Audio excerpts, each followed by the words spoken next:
como le dije, vamos a trabajar en este sexto live los hidratos de carbono y la digestión. ¿Ok? Comenzamos. Y vamos empezando por el tercer macronutriente, los hidratos de carbono. Además de las proteínas y los ácidos grasos, que ya los vimos, el tercer macronutriente son los carbohidratos o hidratos de carbono. Son azúcares, almidones y fibras que se encuentran en granos, en frutas, en verduras y en lácteos. ¿Ok? Y se les llama hidratos de carbono porque a nivel de su composición química poseen carbono, hidrógeno y oxígeno. Ese es el origen del nombre carbohidrato o hidratos de carbono.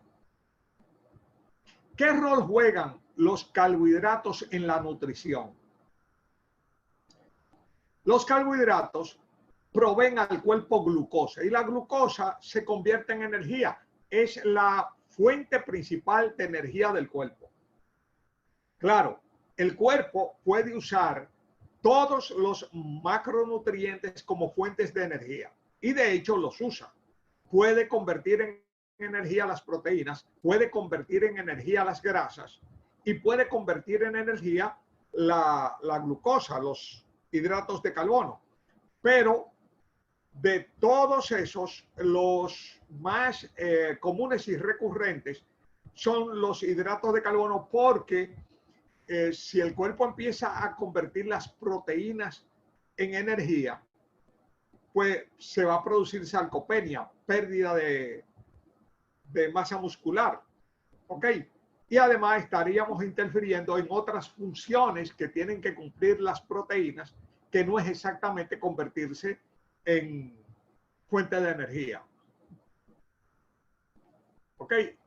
Así que el cuerpo va a usar los hidratos de carbono como fuente de energía para todas lo que son las funciones corporales y la actividad física. Nosotros vivimos, pues somos una central de procesamiento de energía y esa energía, la energía vital, se mueve a través de todo nuestro cuerpo, está de todas nuestras células, todos nuestros órganos. Nosotros vivimos en un movimiento permanente, en una producción de calor y energía permanente y también es clave para nuestra movilidad, nuestro desplazamiento y nuestra vida, ¿verdad? La calidad de los hidratos de carbono es importante. Así que, aunque los hidratos de carbono son muy útiles, hay hidratos de carbono sanos e hidratos de carbono dañinos. Y eso es un elemento importante que entendamos. La fuente más saludable de carbohidratos son aquellos que están sin procesar o mínimamente procesados. Es decir, donde ha intervenido, no ha intervenido o ha intervenido de forma mínima la acción humana. Estos son los granos enteros, las verduras, las frutas y los granos. ¿Ok? Es decir, que tienen su fibra, que tienen todos sus nutrientes. Las fuentes perjudiciales que detonan inflamación. Ustedes recuerdan que en el live pasado precisamente hablamos de la inflamación.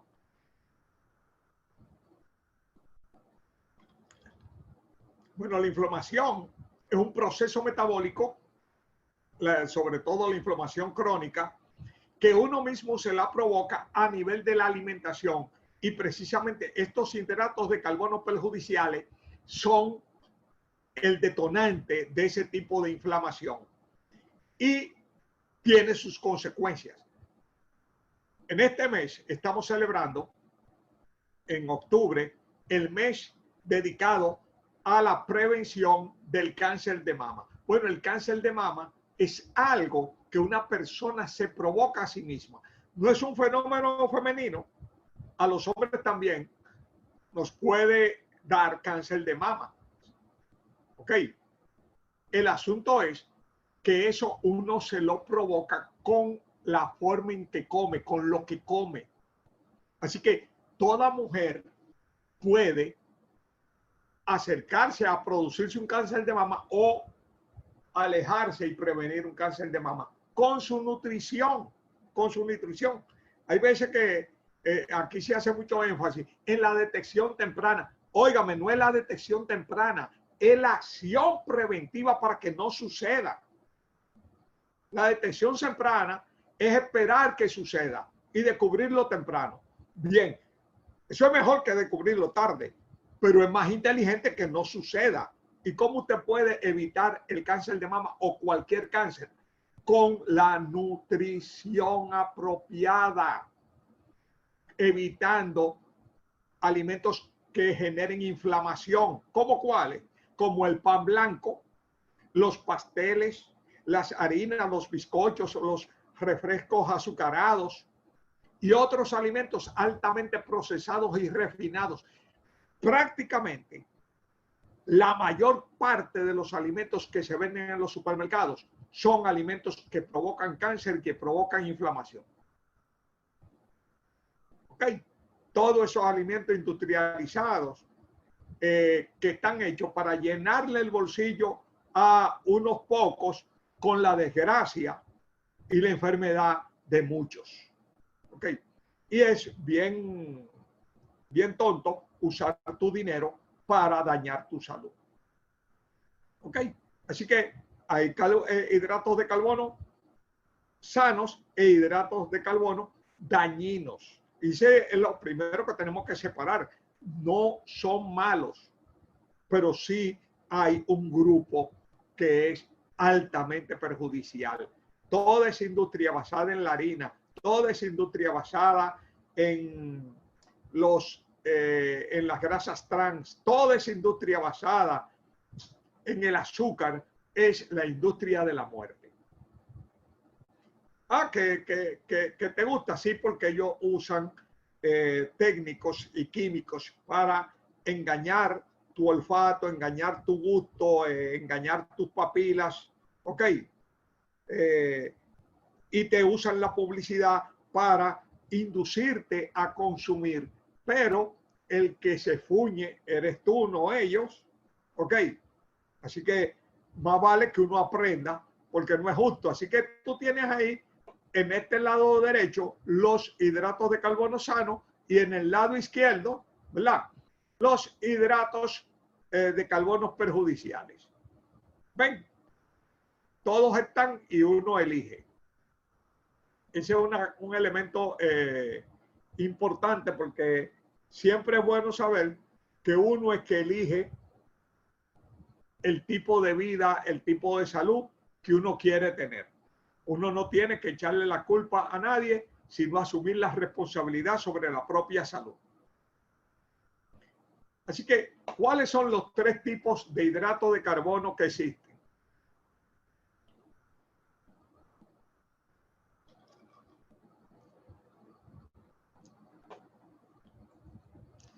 Mira, está el azúcar, que es la forma más simple de los carbohidratos.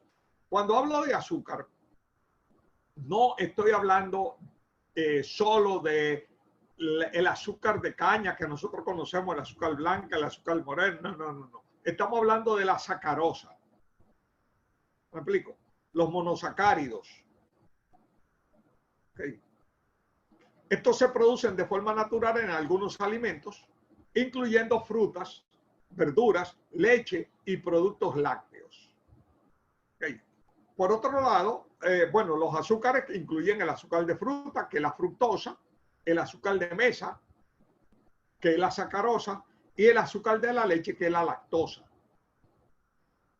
Por otro lado, tenemos los almidones. Los almidones son azúcares complejos o carbohidratos complejos, polisacáridos, lo que significa que están hechas de muchas unidades de azúcar que se vinculan entre sí.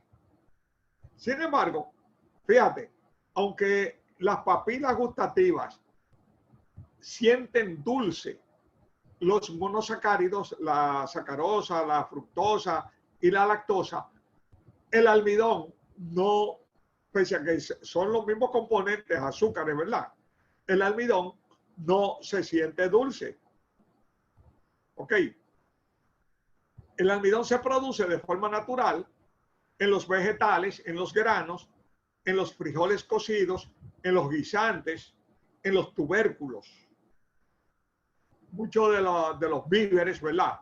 Son almidones. Y la fibra es la parte de carbohidrato complejo no digerible que se produce de forma natural también en frutas, verduras, granos enteros, frijoles cocidos y guisantes. La fibra tiene un rol importante en la nutrición, tanto como un modulador, algo que evita, okay, evita el paso de glucosa de golpe a la sangre, okay, lo que significa que ayuda a que la glucosa se vaya absorbiendo paulatinamente. Segundo, la fibra también ayuda a producir un entorno nutricional importante para la macrobiota, para la flora intestinal. Ayuda también a la producción de ciertos nutrientes y además ayuda a limpiar los intestinos. Así que la fibra tiene múltiples funciones importantes. Múltiples funciones importantes. Incluso es útil para el control de peso. Okay. Así que ahí tenemos los tres tipos de hidratos de carbono: azúcares, almidones y fibra. Y todos son útiles para nuestra nutrición. ¿Qué característica tienen los carbohidratos complejos buenos? Primero, son bajos o moderados en calorías. Segundo, tienen un alto contenido de nutrientes, vitaminas, minerales, fitonutrientes.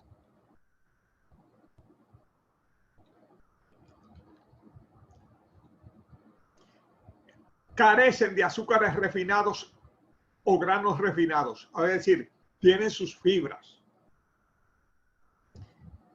Alto contenido en fibra natural. Bajos en sodio. Bajos en grasas saturadas. Y muy bajos o carentes de colesterol y grasas trans. Esta es una característica de los carbohidratos complejos buenos. Ahora te voy a compartir 20 alimentos con carbohidratos complejos buenos. Ok, que tú puedes añadir a tu nutrición, ¿verdad? Van a ser bastante útiles en tu mesa. Mira, las legumbres. Aquí estamos hablando todo lo que es arvejas, las habichuelas, ¿verdad? Las lentejas. O sea, todo lo que son esos granos. El brócoli, la espinaca, el calabacín, los guineos, el aguacate, que por cierto, el aguacate tiene más potasio que el guineo. Y el potasio es sumamente importante, ¿ok?, para la salud humana. Los espárragos, las coles, o sea, el repollo morado, el kale, el brócoli.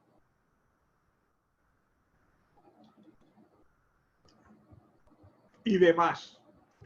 La berenjena, el pepino, el apio, la zanahoria, los pimientos, ¿okay?, ricos en vitamina C. Una de las mayores fuentes de vitamina C son el pimiento morrón, la cebolla, los frutos secos, o sea, las semillas, los hongos o setas, ¿verdad? Todo lo que son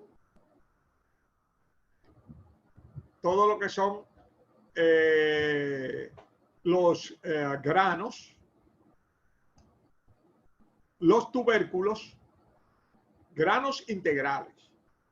Hay que hacer esa salvedad, ¿verdad? Los tubérculos, yuca, papas, batata, ñame, yautía, etcétera. Los tomates y los ajos.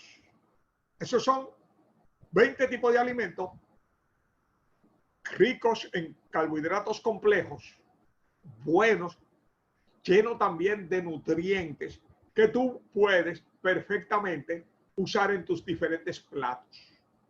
Es decir, que ahí tenemos un repertorio, no son los únicos. O sea, pero empieza por 20, ok, empieza por 20. ¿Qué caracteriza a los carbohidratos dañinos a la salud? Altos en calorías, llenos de azúcares refinados como el jarabe de maíz, el azúcar blanca, miel, jugo de frutas, que disparan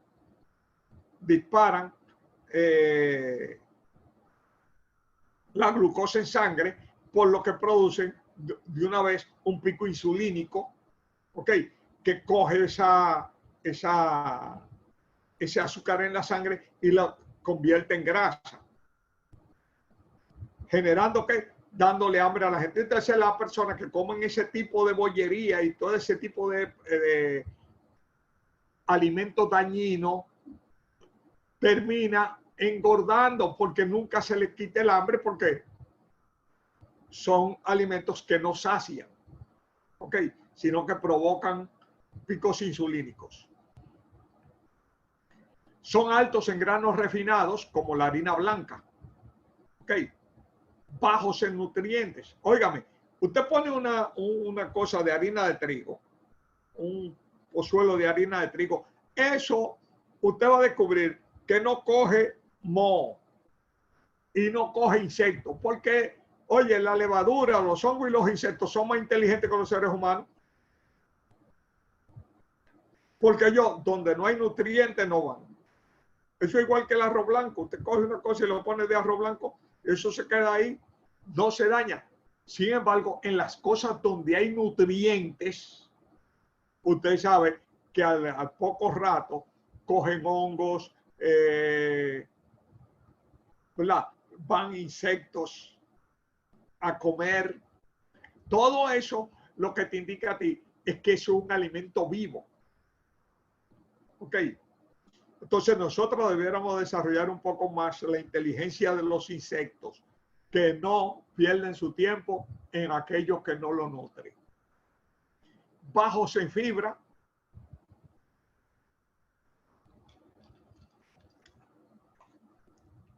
alto contenido de sodio y a veces alto contenido en grasas saturadas y muy altos en grasas trans y en colesterol. ¿Qué es lo que la gente se está provocando? Miren, una característica de todos esos alimentos versus los anteriores.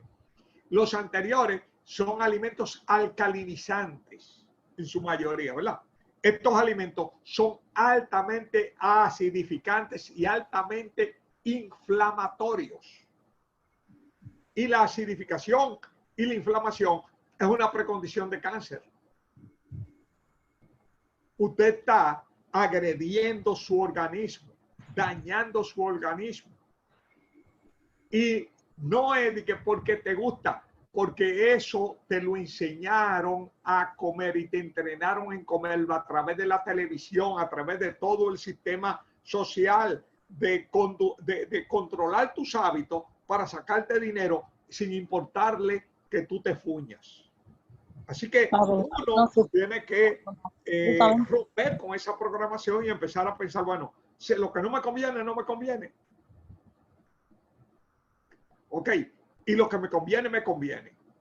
Punto. O sea, por eso hablamos de inteligencia nutricional. porque si es para seguir comiendo, yo, como hay muchísima gente que por ahí anda, no, que yo soy la experta en cocina y lo que preparan son verdaderamente bombas antinutricionales y o sea,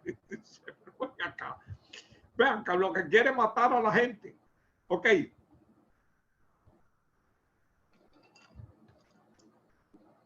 La cocina depende de la nutrición. Ok.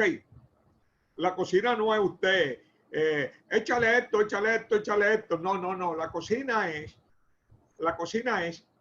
una actividad práctica relacionada con la nutrición, porque comemos para nutrirnos. Ok. Ahora vamos a ver el viaje del alimento por la digestión. Ok. Ya tenemos los 3 macronutrientes. Tenemos las proteínas, tenemos las grasas y ahora ya vimos los carbohidratos. Ok. Ahora vamos al cómo esos nutrientes, ¿verdad?, se integran al organismo. Y para eso hay una parte que se llama la ingestión, que cuando comemos, y a partir de la ingestión pasamos a la digestión, que es cuando descomponemos esos alimentos para sacarle sus nutrientes, sus elementos activos, todo lo que nos va a aportar al organismo, ¿verdad? Y luego está la excreción, cuando eliminamos los residuos. Ok, vamos a ver a grandes rasgos ese proceso. Y la digestión, es importante que entendamos que la digestión empieza con la elección de los alimentos. Esta parte es importante porque tenemos que seleccionar, tenemos que elegir, tenemos que buscar, ok, alimentos ricos en nutrientes. Ok, es que esta parte es importantísima porque la digestión no comienza cuando comemos, la digestión comienza cuando elegimos la comida. Los alimentos vivos son ricos en enzimas y nutrientes. Estos incluyen vegetales y frutas, granos en capacidad de germinar, es decir, los vegetales y frutas pueden tener un periodo de vida más corto y los granos pueden tener un periodo de vida más largo, pero si están en capacidad de germinar, son alimentos vivos. Y de hecho, es bueno algunos de ellos hacerlos germinar porque los germinados tienen una riqueza nutricional tremenda. Y están los alimentos fermentados porque también generan enzimas y nutrientes. Así que alimentos vivos son vegetales, frutas, granos y alimentos fermentados. ¿Ok? Los alimentos muertos, por el contrario, han desnaturalizado y perdido su estructura básica vital, sea por muerte biológica porque se han dañado o por alteración artificial por manipulación humana. A veces también por el exceso de calor que destruye las enzimas y destruye los alimentos. Una característica de los alimentos muertos es que carecen de enzimas y tienden a generar putrefacción intestinal. ¿Qué pasa con la putrefacción intestinal? Que intoxica y envenena el cuerpo. Estos alimentos tienden a ser ácidos frente a los alimentos vivos que tienden a ser alcalinos. O sea, ok, entonces estos alimentos muertos también tienden a ser inflamatorios. Y te vuelvo a insistir, es importante que tú repases el live anterior sobre la inflamación.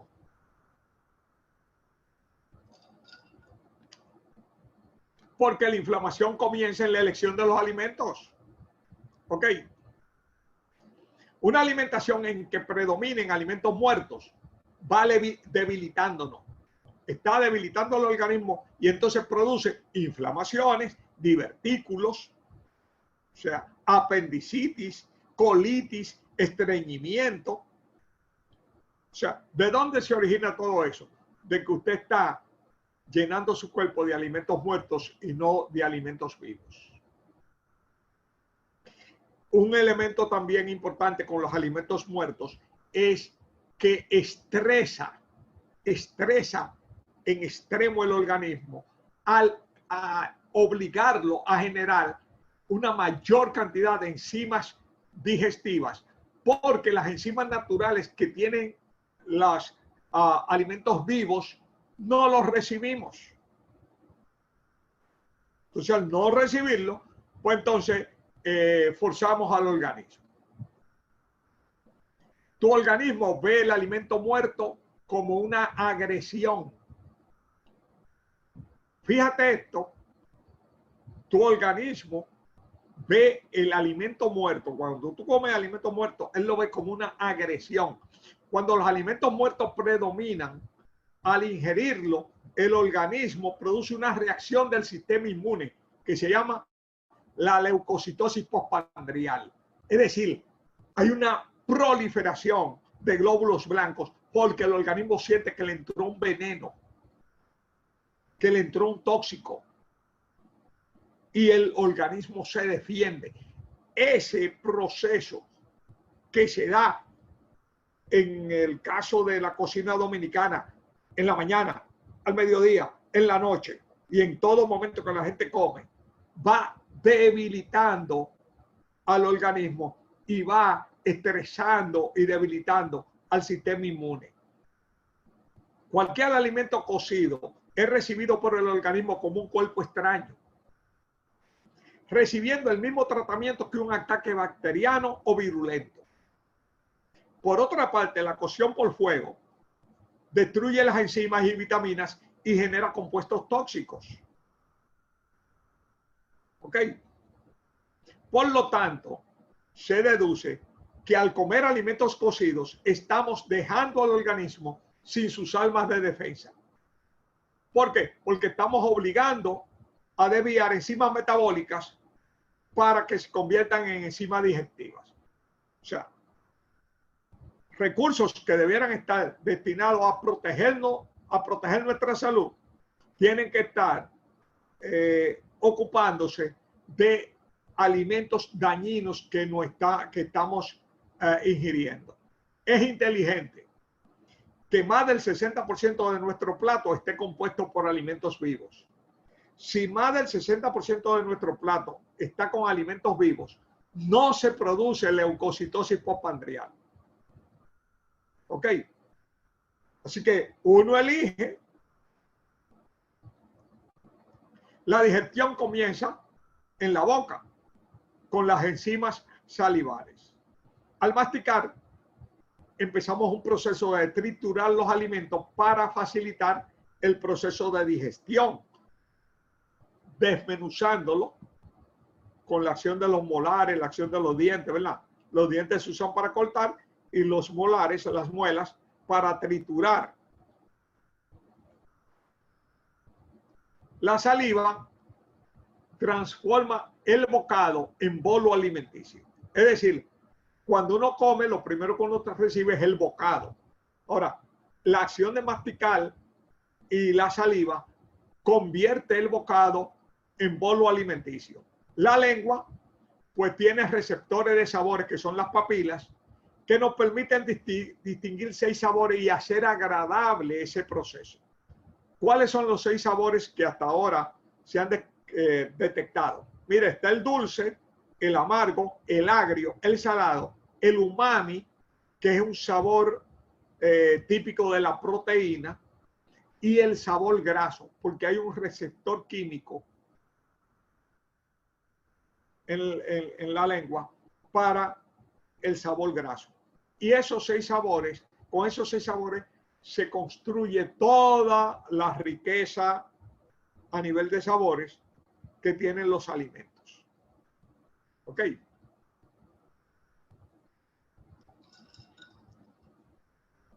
Y ahí estaba mi papila, disfrutando. En la saliva tenemos la enzima alfa-amilasa o tialina. Esta enzima sirve para trabajar los almidones de los alimentos. O sea, que los almidones, los carbohidratos, empiezan a procesarse en la saliva, en la boca. Y también secretamos otra enzima, una lipasa, para procesar las grasas. Así que las grasas y los carbohidratos empiezan a procesarse durante la masticación en la boca. Es recomendable masticar unas 22 veces cada bocado. ¿Ok? Ese es un elemento importante para preparar ese bocado de forma que se convierta en bolo alimenticio y tenga suficientes enzimas, amilasa y también lipasa para prepararlo, para enviarlo al estómago. En la saliva también tenemos una enzima, la lisozima, que tiene función antibacteriana. O sea, la saliva humana tiene múltiples utilidades y funciones. ¿Ok?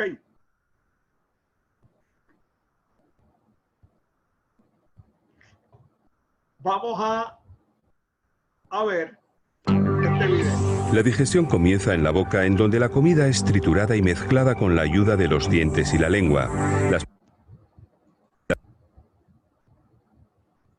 partículas de alimentos luego pasan al estómago, en donde los ácidos estomacales continúan con el proceso digestivo. En la medida en que los alimentos se alejan del estómago y entran al intestino delgado, otros fluidos ricos en enzimas continúan añadiéndose al bolo digestivo, ayudando de esta manera al proceso digestivo. Por ejemplo, el páncreas secreta 3 diferentes enzimas al intestino delgado: la amilasa, la proteasa y la lipasa. Estas enzimas también son producidas en la pared intestinal. Cada una de ellas contiene puntos de unión llamados receptores, los cuales son específicos para un tipo particular de nutriente. Por ejemplo, la amilasa digiere carbohidratos tales como los almidones que se encuentran contenidos en patatas y pastas. Las proteasas ayudan a romper en pequeños bloques estructurales a las proteínas que se encuentran en alimentos tales como la carne, de manera de que éstas puedan ser utilizadas en la construcción y mantenimiento de los tejidos del cuerpo. Las lipasas ayudan al organismo a procesar las grasas y aceites. También se obtienen importantes enzimas a partir de los alimentos que ingerimos. Mucha gente cree que con las prácticas modernas de cocinado y procesamiento de alimentos, muchas de las enzimas que se encuentran normalmente en los alimentos son eliminadas. En este caso, suplementos enzimáticos pueden ser ingeridos, sin embargo, es siempre importante consultar antes con su médico.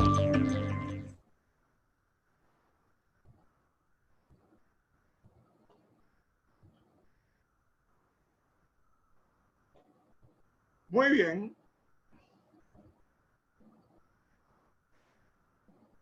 Cuando se produce la deglución, que cuando tragamos, una acción, ahí juega un rol muy importante en la lengua, entonces, pues el bolo alimenticio baja por el esófago, ¿ok?, hacia el estómago. Entonces, aquí entran en acción ácidos y enzimas estomacales. El bolo alimenticio, al llegar al estómago, se mezcla con los jugos gástricos y se forma el quimo. Los jugos gástricos, sobre todo, incluyen el ácido clorhídrico. Su función es seguir desmenuzando los alimentos hacia sus componentes más primarios y crear un líquido. O sea, crear un líquido que es el que luego vamos a procesar a nivel de los intestinos, y entonces pues el estómago se va moviendo en ese proceso. Los jugos gástricos neutralizan la amilasa salival. Es decir, que si uno no masticó apropiadamente, esa parte la perdió. Y eso afecta la digestión de los carbohidratos.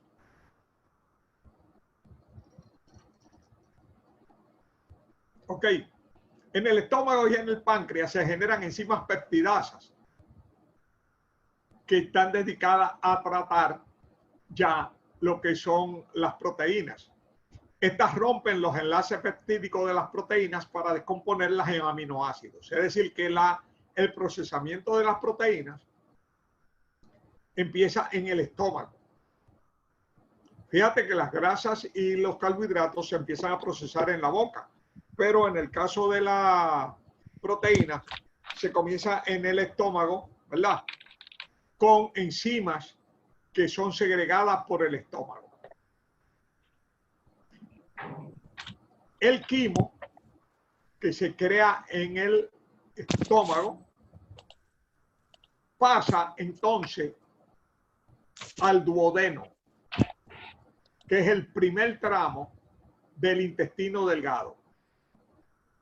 Y en el duodeno, el quimo con la bilis y las enzimas pancreáticas se transforma en quilo, que es donde se termina de todo el proceso de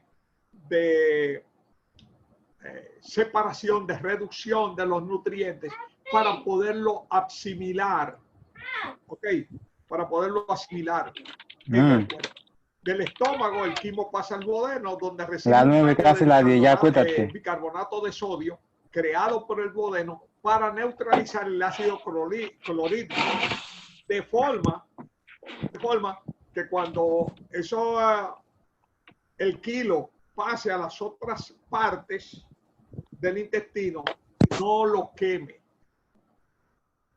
Así que el bicarbonato de sodio que genera el organismo sirve para neutralizar el ácido clorhídrico que el mismo organismo produjo.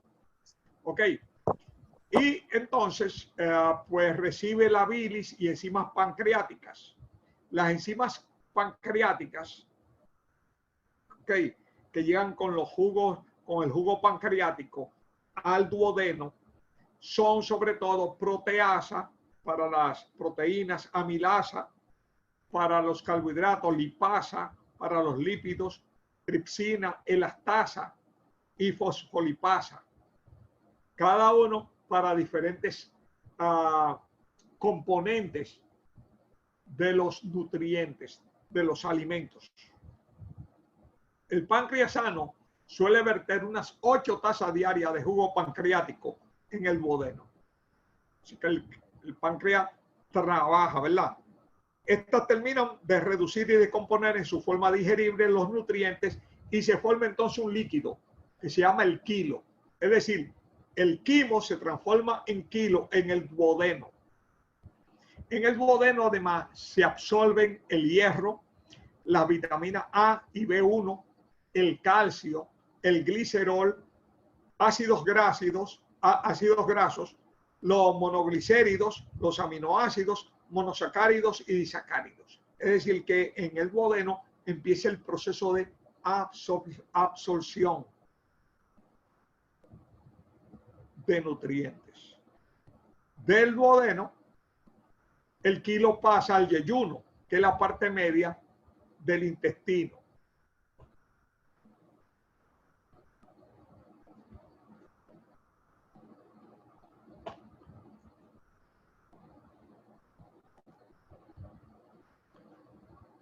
En el yeyuno y a través de sus vellosidades, los nutrientes pasan a la sangre vía la vena intestinal. Así que en el yeyuno, que es la parte media del intestino, integramos los aminoácidos, los ácidos grasos, las vitaminas, glucosa, minerales y fitonutrientes. ¿Okay? El ácido fólico esencial para el ciclo celular, se absorbe sobre todo en el yeyuno.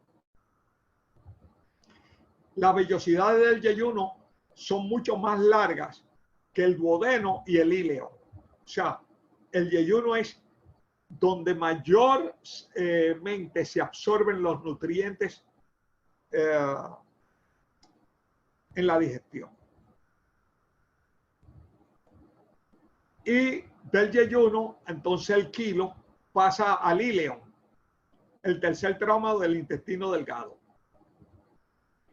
El íleo cumple con funciones de secreción, absorción y motilidad, movimiento, ¿verdad? Todo ese movimiento de los alimentos se da por una serie de movimientos, de compresiones en todo el sistema digestivo que lo va empujando, que se llama el movimiento peristáltico o la peristalsis. Ok.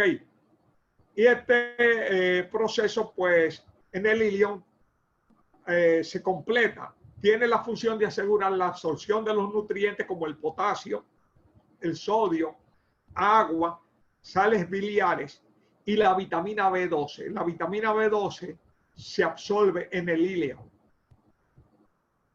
La mucosa yeyuno ileal, o sea que funciona tanto para el yeyuno como para el íleo, contiene un acúmulo de tejido linfoide denominado placas de Peyer. Las placas de Peyer son más numerosas en el íleo y juegan un importante rol en nuestro sistema inmune. O sea que el sistema inmune, la mayor parte del sistema inmune, descansa en el intestino. Es un elemento importantísimo que lo entendamos. ¿Ok? Y bueno, ya llegado a ese punto, el kilo pasa del íleo al colon para terminar el proceso de digestión. El colon es el tramo final del kilo y del proceso digestivo. Recibe el kilo y termina de extraer los nutrientes. Aquí se reabsorben agua y sales minerales y se acumula los residuos para su excreción. En estos residuos también se vierten toxinas y desechos perjudiciales que el organismo necesita expulsar y que debe expulsar de forma regular, porque el estreñimiento, la constipación y el no defecar de forma regular hace que muchos de esos residuos y toxinas se reabsorban en el organismo, lo que hace eso intoxicar el organismo. Eso es muy importante que uno lo tenga en cuenta. Con la excreción, ¿verdad? Con la defecación, pues termina el proceso digestivo de esa parte. Pero nosotros estamos permanentemente iniciando ese proceso en diferentes momentos, ¿verdad?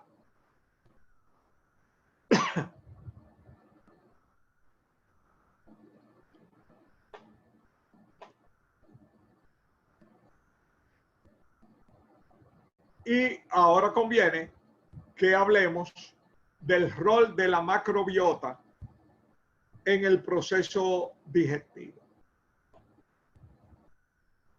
La macrobiota está compuesta por cientos de especies de bacterias y se divide en especies dominantes, especies más escasas y especies transitorias, todas circulando a lo largo del tubo digestivo. El tubo digestivo empieza en la boca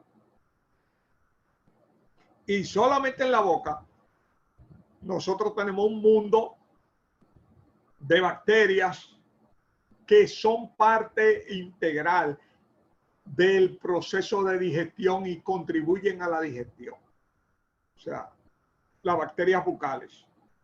Y las tenemos por millones, ¿ok? Y ahí siguen por todo el tubo digestivo, ¿verdad? Solo el colon o intestino grueso llega a alojar unos 10 billones de bacterias. Es decir, nosotros solamente en el colon tenemos bacterias, la misma cantidad de bacterias que tenemos de células en el cuerpo. Y ahí no están contadas las bacterias del intestino delgado ni la bacteria de la boca. Okay. Algunas bacterias potencialmente peligrosas pueden estar presentes en pequeñas cantidades sin que se desarrolle ninguna patología. En el intestino también encontramos bacteriófagos. Y ahora entiende qué son los bacteriófagos. Son virus que infectan exclusivamente a las bacterias. Esos bacteriófagos, esos virus bacteriófagos, son parte de nuestro mecanismo de defensa que matan a bacterias potencialmente dañinas. ¿Ok? Es decir, que nosotros tenemos virus en nuestro cuerpo que nos protegen y nos cuidan. Y óyeme este dato, son 10 a 100 veces más numerosos que las bacterias que tenemos. Es decir, nosotros tenemos más virus en el cuerpo que bacterias, de 10 a 100 veces más. Y dependemos de ellos. Así que no todos los virus son malos, ni todas las bacterias son dañinas. ¿Ok? De hecho, esos virus y bacterias, e incluso levaduras, hongos, nos protegen de virus y bacterias y hongos dañinos. Algunas levaduras, hongos e incluso parásitos también cohabitan en este medio tan denso. Nosotros somos un 57% bacteria, virus y hongos y un 43% células humanas. Ese es el valor de la macrobiota, que sin ella no podríamos estar vivos. De hecho, uno de los grandes daños que se le hacen a los niños cuando nacen por cesárea es que el niño, cuando sale en el parto natural, recibe de su mamá la macrobiota. O sea, que le crea inmediatamente, coloniza sus órganos y le crea su microbiota propia. Sin embargo, nosotros tenemos el hecho de que el niño por cesárea no recibe ese beneficio, lo que lo hace con una salud más endeble. ¿Okay? Bien, llegamos al final de este interesantísimo live sobre los carbohidratos y sobre la digestión, donde vimos cómo desde el bocado se transformaba en bolo alimenticio. El bolo alimenticio, al llegar al estómago, se transforma en quimo. El quimo, al llegar al duodeno, con la bilis y los jugos pancreáticos, se transforma en kilo. Y cómo se mueve desde el duodeno al yeyuno, desde el yeyuno al ileón y desde el ileón al intestino grueso, aportándonos nutrientes hasta el proceso de excreción. El próximo martes tenemos el séptimo live. La semana que viene termina el diplomado. Tenemos el séptimo, el octavo y el noveno live, ¿verdad? Y vamos a estar trabajando con los micronutrientes. Vamos a hablar de las vitaminas y vamos a hablar de los minerales. Ok. El jueves vamos a hablar de los fitonutrientes y el sábado vamos a hablar de cómo podemos reforzar nuestra nutrición, ok, para desarrollar una vida nutricionalmente inteligente. Así que ahora nos vamos al grupo de WhatsApp a conversar sobre lo aprendido en el día de hoy. Bendiciones para todos.